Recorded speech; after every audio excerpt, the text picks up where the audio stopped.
metade, metade, em cada parte, pedaço.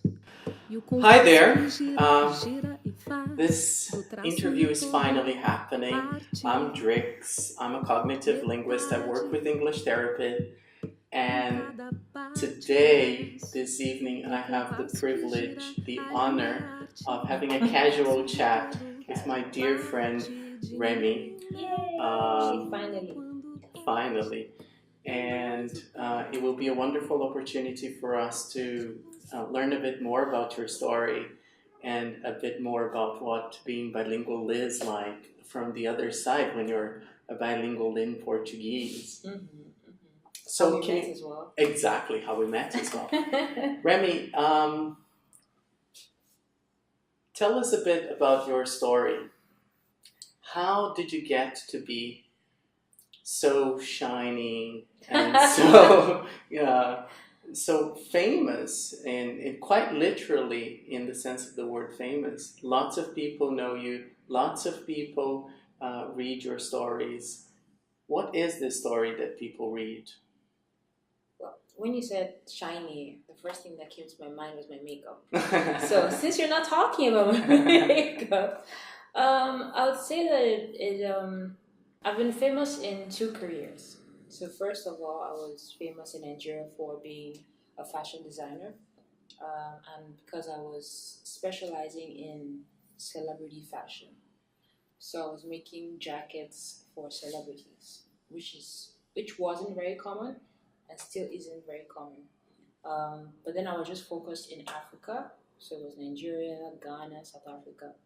And then I ended that career and started the second career. And in both careers, it wasn't like a project, I'm going to be famous. It was very organic.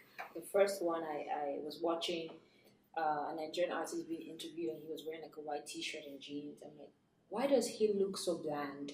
He needs to look more, shaggy, as you say in Portuguese. Mm-hmm. And so I decided to, since I was always drawing, and my mom was like, you need to do something with your drawings, I decided to tell my friends, hey, I'm making jackets now. If you have any celebrity friends, recommend me. Okay. And then after the career ended, I lost 40 kilos. I met someone at the supermarket. She asked me to share my story, and I'm like, from a fashion designer to blogger, quite a fall. I don't think I want to do that. But I wasn't doing anything. I had been home for 10 months, and I thought, you know what, I have internet, I have a laptop, I might as well just, write my story. So I put everything in a blog over the weekend, sent the blog address to my friends, and it went viral. And then I wrote my book, became certified. So I didn't wake up and say, hey, I want to be famous. What was the blog about? It was about my story, weight loss story. Uh-huh. From beginning to end, very detailed. Right. And is there anything in your story that you think attracted people? What was it? Was it the way you were telling the story, or was it the content of the story, or was it a combination of both? I think it was a combination of storytelling. So I wasn't teaching 5 steps to lose weight, 2 steps. No, I was raw, I was authentic. And I think that because I used storytelling, people easily connected with what I was saying. People could see themselves in my story, even if they didn't plan on losing weight, even if they didn't have any weight loss journey. So I think that storytelling definitely helped. I think that the content of what I was sharing definitely helped. And being honest also helped. I was very open about my challenges, how I decided to lose weight. People think, you woke up and decided to lose 40 kilos. I didn't even think it was possible. 40 kilos. Yes, I didn't think it was possible. I just wanted to lose 5 kilos, and and then I lost 5 kilos, and then 10, and then 20, and it kept going. And I didn't do it because I wanted to look a certain way. I did it just because I wanted to prove a point. And then you wrote a book. I mean, you start designing jackets, you move on to writing a blog, then because you lost 40 kilos, the reason why you started the blog was because you wanted to tell this story in particular. Yes. And then you moved from a blog to writing a book. Is there anything you see similar in losing that much weight and writing a book? What is similar about these two processes? That one involves food, the other one involves words and storytelling. But is there anything common between those two achievements? I think that if I never lost weight, I wouldn't have had the courage to write a book. I think that after I lost weight, I know that after I lost weight, I started feeling invincible. I started feeling like I could actually accomplish anything. Right? I felt like I could actually jump down the building and I would fly. I didn't try it, but it was in my mind. Don't. Please. Yeah. So I definitely think that they're correlated. I do believe that if I had failed in that aspect of my life, trying to lose weight, I don't think I would have found myself worthy enough to write a book. So it definitely gave me courage to actually go after the things that I didn't think I could do. So yes. Wow. And you got bestseller. Yes.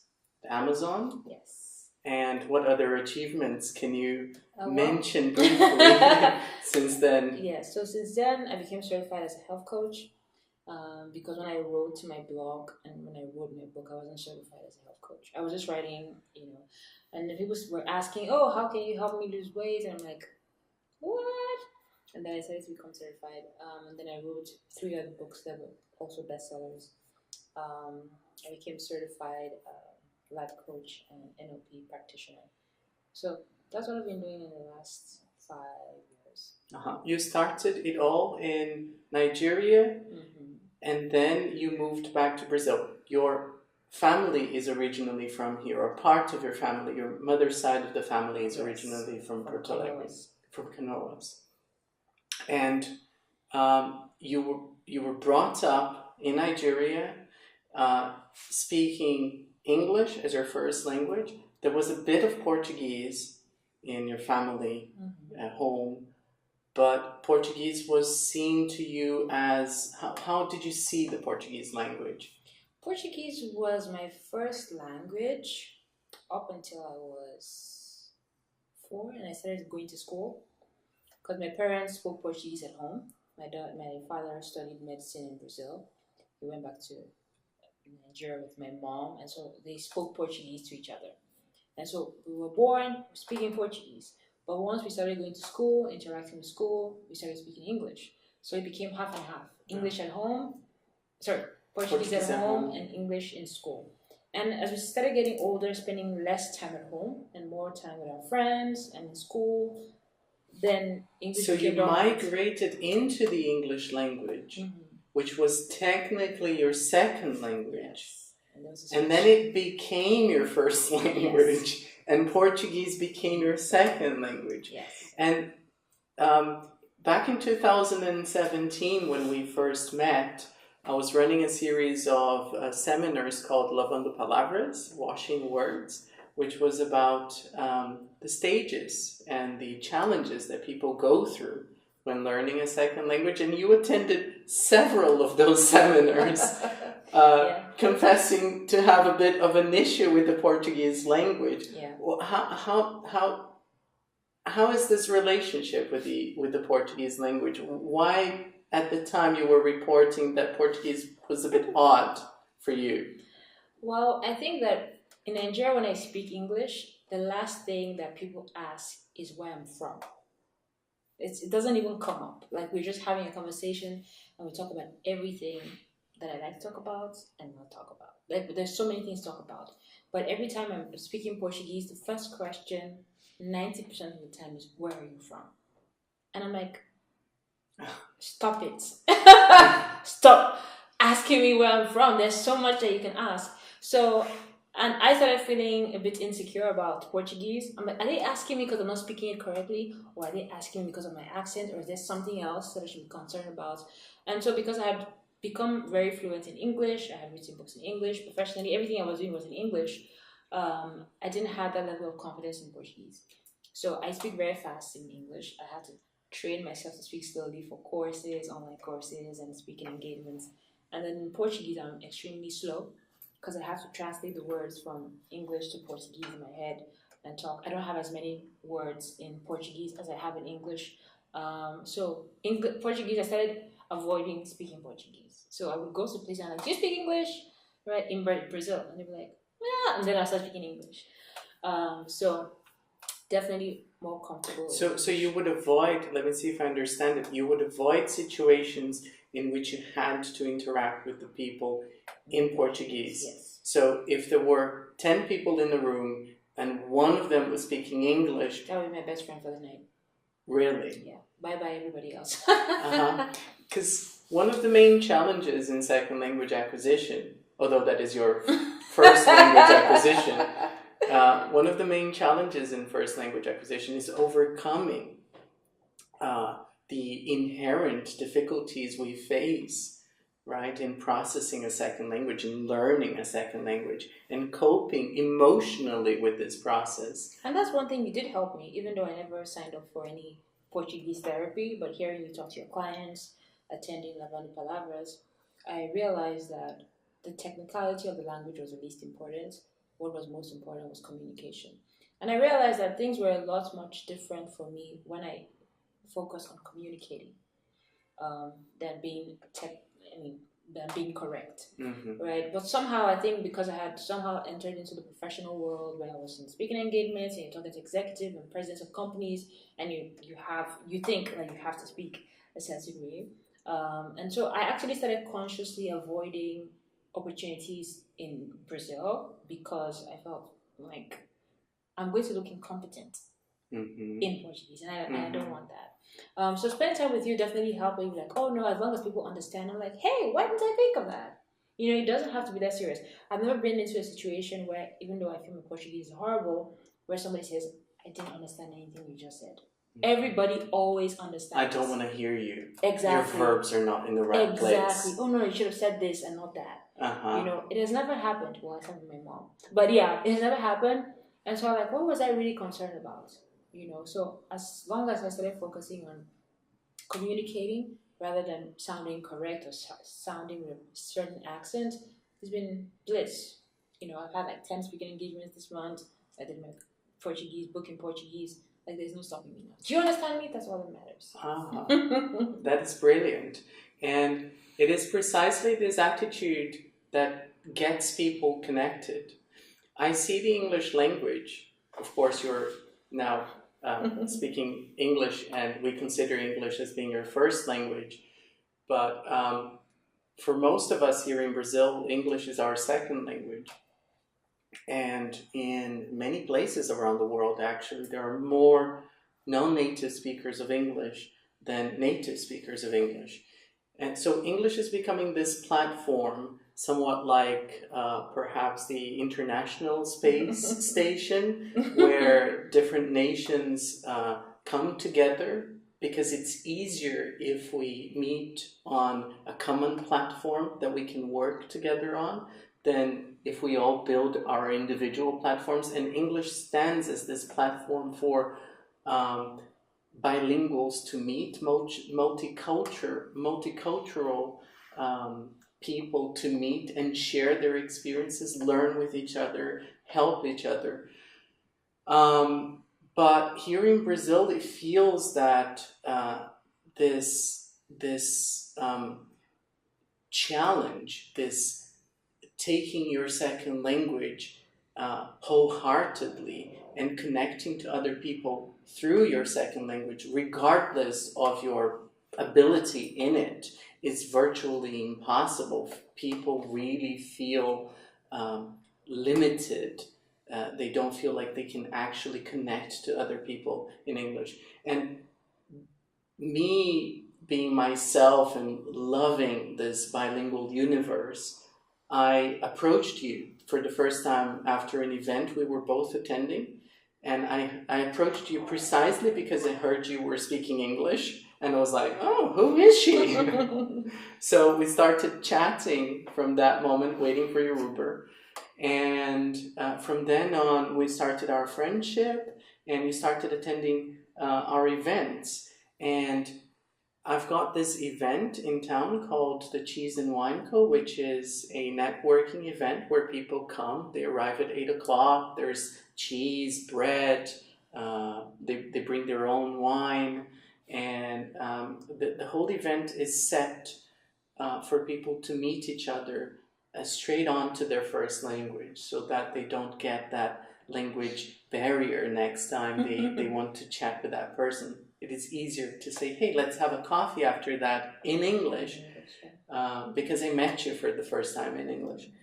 But you're a native speaker of the language. You don't need necessarily to have that experience of connecting to people in your second language, because English is your first language. Why do you attend the event? Is it because of the food, or is it because of the networking itself? It's a combination of things. First off is, like I explained, when I came to Brazil, I was avoiding going out. I was avoiding meeting people. I do most of my work at home, so going out of the house to get anything done was maybe supermarket or something. It was never a necessity for me to go anywhere to get my work done. And so I felt like being in a new, I'm not going to say a new country, because I used to visit every year, but I would just meet my family. I had to interact with people, right? So I didn't feel comfortable interacting with people in Portuguese. And so Cheese and Wine gave me an opportunity to interact with people in the language that I was comfortable in, right? So when you mentioned, oh, it's going to be English, I'm like, I can kill all words in one stone. I can meet people and I can meet them in English. The second reason is, I think we had a good connection when we met. First of all, I thought you were really brave. I was talking with my brother, waiting for an Uber, and he just came like, how come you guys speak in English? I'm like, yay, somebody speaks English in this country, So I got really excited.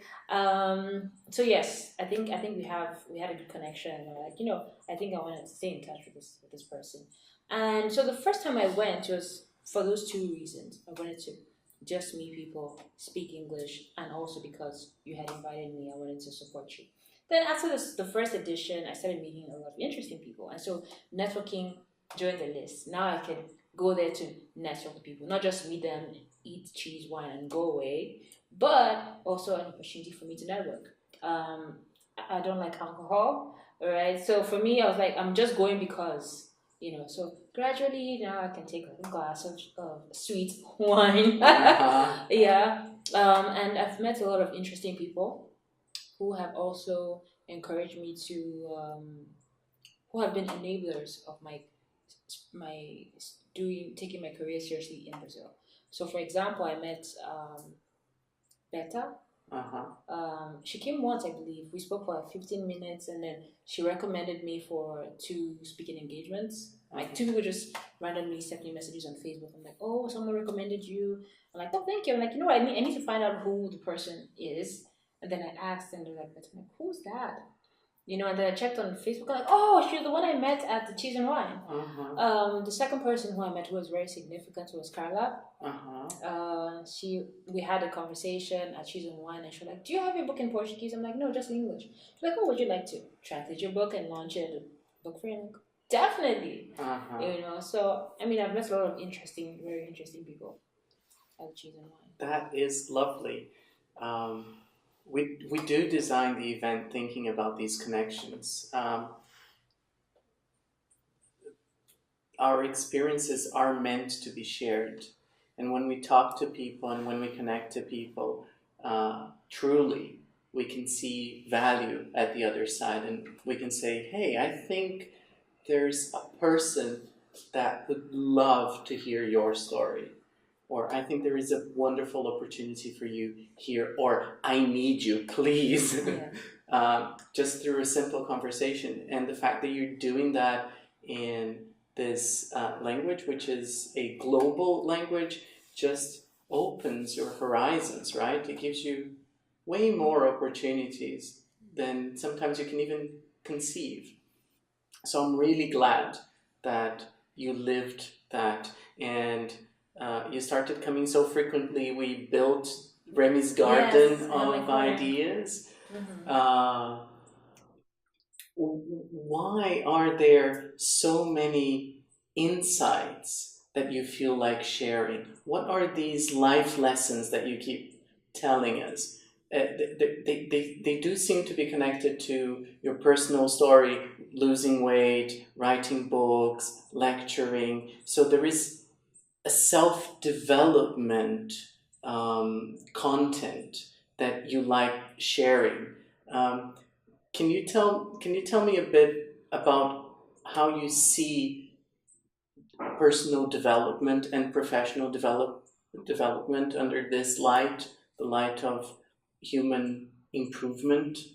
I think that for me, personal development is non-negotiable.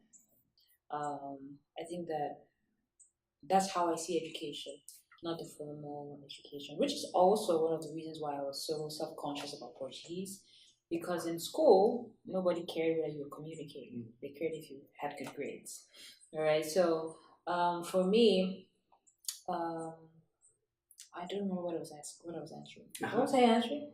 You were answering the question about personal development. Yes, there you go. And because perhaps I didn't build my question clear enough. I actually forgot what you asked. Because in our event in the Cheese and Wine Co, we have Remi's Garden of Ideas, which are little pieces of paper with insights about life. Mm-hmm. They're not so much insights about professional life or how to succeed. They're about professional life and how to succeed at a more higher level, perhaps, at the human level, at the true personal development, facing yourself and learning with your experiences, expanding your horizons. I would like to understand where that comes from and what do you see when you look at another human being? When I was a fashion designer, my focus was mostly on my career, not exactly on my personal growth.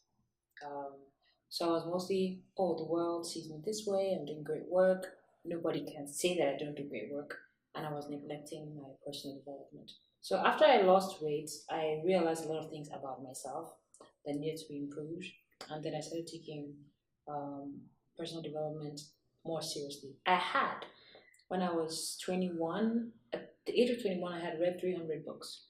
And then between 21 and 26, I think I kind of felt like I've read enough books for my lifetime. Mm-hmm. And then during that space, I wasn't really doing anything to develop myself.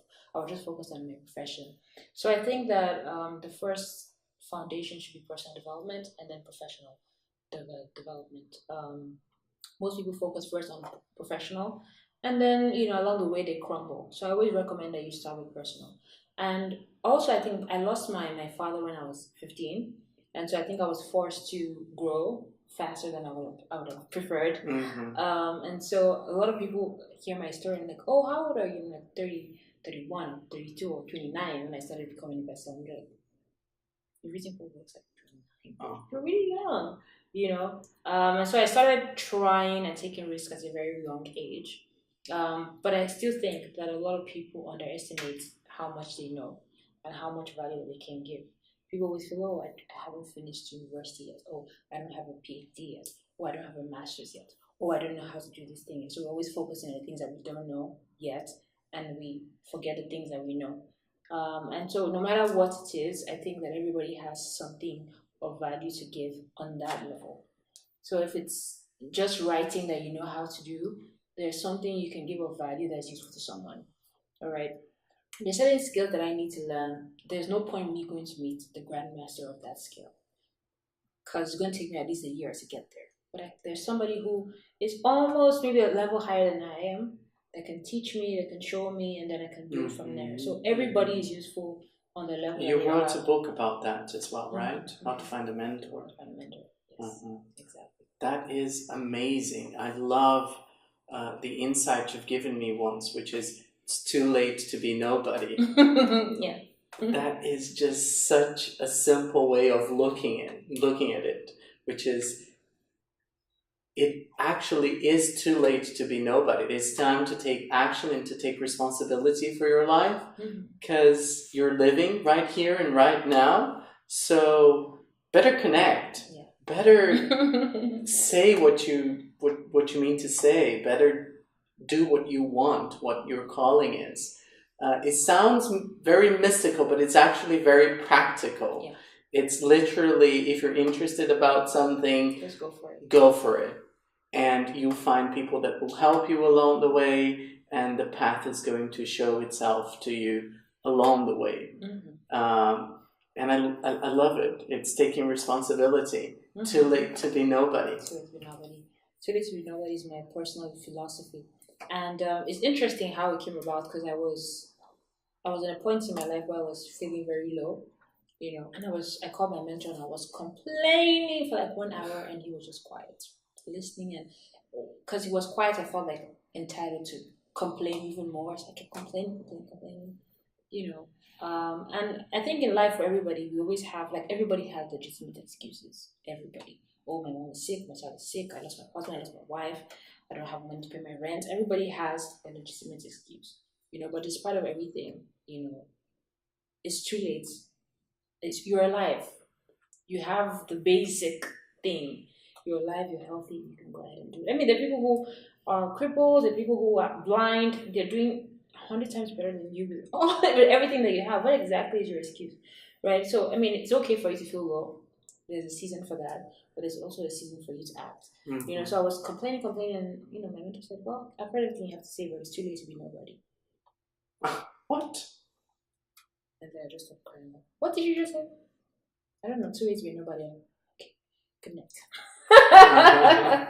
Download. And it's funny because I started, using the mantra publicly, I think a year after. And, one day we were talking casually. I'm like, yeah, I really like that mantra. How did you come about? I'm like, is he trying to be funny? I heard it from you. Me? No. I heard it from you. And then I reminded him, and he couldn't remember. I'm like, well, it's a good thing I don't remember, so this way you can't sue me. Good. So, yeah. Mm-hmm. Fantastic. I think we have to call it to an end, the interview. We can't stay here forever. But it's been a wonderful pleasure talking to you in front of the camera. I'm not necessarily very comfortable in front of the camera, you might have noticed, but I couldn't miss this opportunity. Thank you very much for your time. Thank you very much for your influence, for being here with me and at the events as well. So honestly proud of you. And thank you for watching the video, and hope you share the content if you like it. And come to the Cheese and Wine on 11th of April, and then every month. That's it. Thank you very much. Bye. Meu cantinho mesmo parte me traz preceito. Where do